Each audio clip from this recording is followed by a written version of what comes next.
The door wouldn't budge. No matter how hard I pushed against it, it was like trying to break through a brick wall. I could feel my heart pounding in my chest, each thud echoing the relentless knocking of my fear. My breathing started to come in sharp gasps, the kind that leaves you weak and shaky. And then I heard it again, a whisper that seemed to slither around me, cold fingers tracing down my spine. I wasn't alone. It had been a long day, one of those where exhaustion clung to me like a shroud, and every step I took was heavy, like wading through knee-deep water.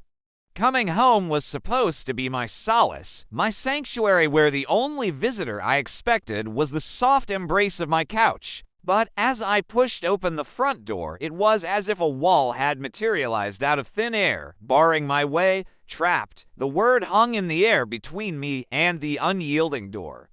I felt a bead of sweat trickle down my temple.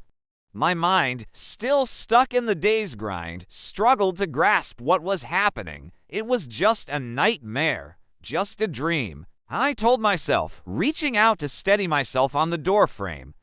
But when my fingers brushed against the cold wood, the sweet relief of dreams yielded to the stark reality of my nightmare. I couldn't remember locking the door from the outside. The key was still in my pocket, cold metal mocking me with its useless weight. Each attempt to open the door was met with the same stubborn resistance, as though the door was locked from the other side. Adrenaline surged through my veins, quickening my heartbeat and making my hands tremble. The silence that followed was deafening, amplifying every creak of the old house. Was someone out there? The thought sent a shiver down my spine. I strained to listen. A floorboard creaked upstairs. Footsteps. Someone was definitely in my house. But when I rushed to the stairs, I found nothing but dust motes dancing in the afternoon sun.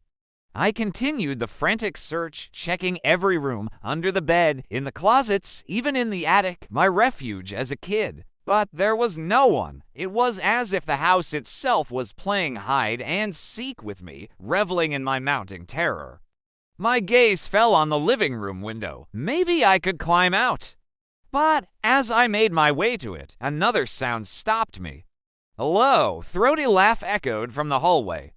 It wasn't a sound I recognized, yet it sent a chill down my spine, a premonition of dread. My breath hitched as I turned toward the sound, my heart pounding against my ribs like a trapped bird.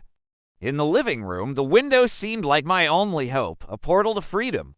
I raced to it, hands outstretched, desperation clawing at my throat.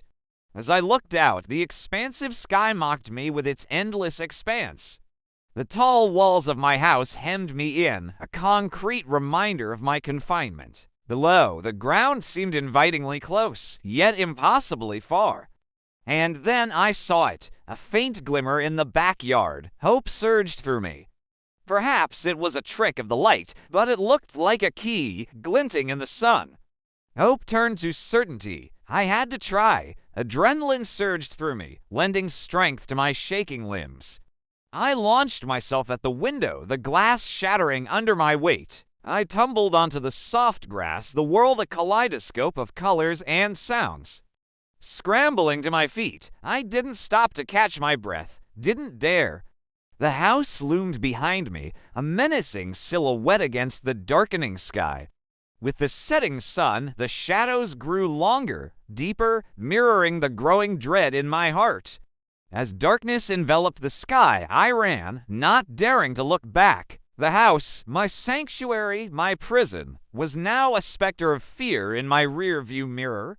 I could feel its presence like a specter, haunting my every step. The engine purred beneath me, a lifeline to safety. But as I drove, the events of the day replayed in my mind, each moment a fresh wound that tore at my sanity. And then, as suddenly as it began, it ended. The door unlocked, yielding to my touch as if the nightmare had never been. The key turned smoothly in the lock, and I stepped inside. The house was silent, still, eerily empty. I was alone. Relief washed over me, leaving me weak and shaky. I leaned against the door, my whole body trembling.